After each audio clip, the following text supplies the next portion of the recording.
अर्थमन्त्री तपाईँलाई काङ्ग्रेसको बेला नपरे काङ्ग्रेस लुते काङ्ग्रेस भएर हो घन्टीले 683 मतलब सबैको रिपोर्टहरू हामीले लिएर बसेका छौँ। यही हो राज्य चलाउने तरिका। उप प्रधानमन्त्रीज्यू दुवैजनाले चल्छ राजनीति, देश चल्छ, कुन हिसाबले चल्छ देश?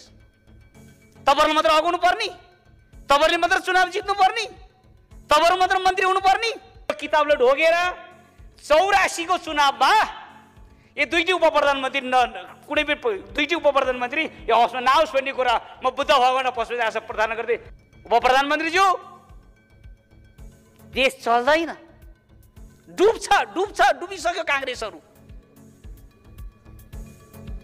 तपाईँ सुध्रिनुपर्छ। यही 6 महिना अगाडि गएको पार्टीले 683 मात्र जितेर आउनु भयो। तपाईँ पनि ख्याल गर्नुपर्छ, समयलाई सबैलाई मिलाउनु पर्छ। शहरी विकास मन्त्री धेरै भोटले जितेको होइन, 80 भोटले मात्र जितेर झुन्डेर हामी जस्तो 17,000 मतले जितेर आउनुपर्छ। अनि यहाँ आएर दनाक दिने हो। 6 महिना अगाडि दर्ता गरेको पार्टी 79 सालमा 6 महिना अगाडि दर्ता गरेको पार्टी आज 22 वटा जितेर आएको छ। त्यही पार्टीबाट जितेर उपसभामुख हुनुहुन्छ यहाँनिर। भोलि यस्तो पार्टी तपाईँहरू जस्तोले गर्दाखेरि यस्तो पार्टीहरू भोलि हामी नेकपा एमाले नेपाली काङ्ग्रेस माओवादीहरू चाहिँ यस्तै तरिका तपाईँले चाहिँ बजेटको व्यवस्था गर्दै छुटेर भोलि अर्कोले फाइदा लिने हो। तपाईँको 15 को महाधिवेशन तपाईँसँग त्यतिखेर छलफल हुन्छ, तपाईँसँग कुरा हुन्छ। हामी पनि त्यहाँबाट चुनाव त जितेर आउँला नि, महाधिवेशन जितेर आउँला नि, तपाईँलाई त्यतिखेर हुन्छ। तपाईँलाई मैले दलमा भन्ने कुरा गर्न लागेको थिएँ। खास गरी आज दलले बैठक राखेन, तपाईँलाई मैले दलमा यो कुराहरू राख्ने कुराहरू थियो। तपाईँको त्यो बेलामा नारा जुलुस गरिदियो भने तपाईँ इज्जत कहाँ पुग्छ?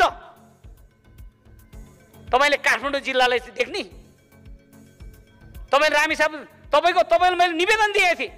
तपाईँको बुवाले मेरो रामेछाप जिल्लामा तपाईँहरूसँग छैन।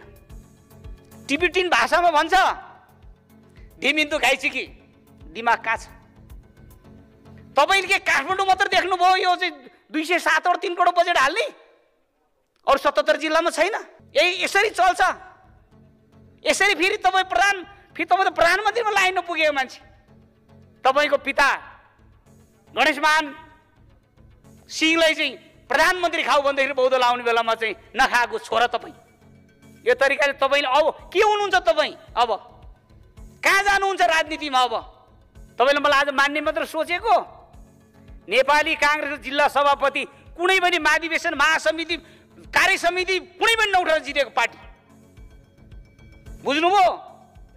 मेरो जिल्लामा 150 किलोमिटर मैले व्यक्तिगत बाटो खनिदिए होला। 14 वटा एम्बुलेन्स दिएको छु मैले।